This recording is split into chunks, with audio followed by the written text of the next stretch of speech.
Hello বন্ধুরা, কেমন আছো? আজকে যে আমি রান্নার প্রিপারেশনটা করছি তার জন্য কি কি লাগে আবার বলে দিচ্ছি। দেখেছো, বাদাম ভাজা নিয়েছি, একটু লঙ্কা কুচি নিয়েছি, আলু আলু বয়েল করে কুচি করে নিয়েছি, পেঁয়াজ কুচি করে নিয়েছি, আর এটা বানিয়েছি, এটা তেঁতুলের চাটনি, তেঁতুল আর গুড় দিয়ে একটু নুন আর লঙ্কার গুঁড়ো দিয়ে একটু বয়েল করে দিয়েছি, বাস একটা চাটনি বানিয়েছি।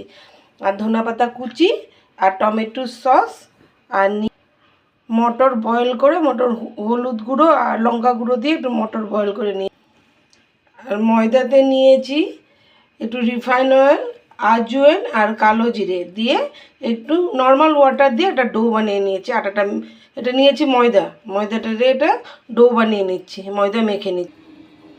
ময়দাটা মাখা হয়ে গেছে, এখন আমি আধ ঘন্টার জন্য রেস্টে রেখে দিচ্ছি। রেস্টে রাখা কমপ্লিট হয়ে গেছে। আমি লিচি কেটে নিয়ে কড়াইতে তেল গরম করতে দিয়ে লিচিগুলোকে এই শেপে করে নিয়ে ছোটো একটা সার্কেল শেপে এইভাবে ছোট ছোট লুচির আকারে কেটে বেলে নিয়েছি। এখন এক এক করে ভেজে নিচ্ছি, এইভাবে লাল করে ভেজে নিয়ে ভাজা কমপ্লিট। এখন এইভাবে সাজিয়ে নিচ্ছি।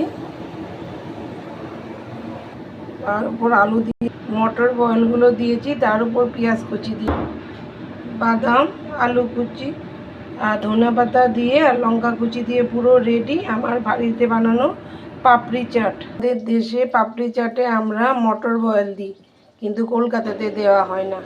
চলো, রেডি ইয়ামি ইয়ামি টেস্টি পাপড়ি চাট বাড়িতে বানানো। অবশ্যই তোমরা বানিও বন্ধুগণ, কেমন হয়েছে জানিও। চলো, টাটা, ভালো থেকো।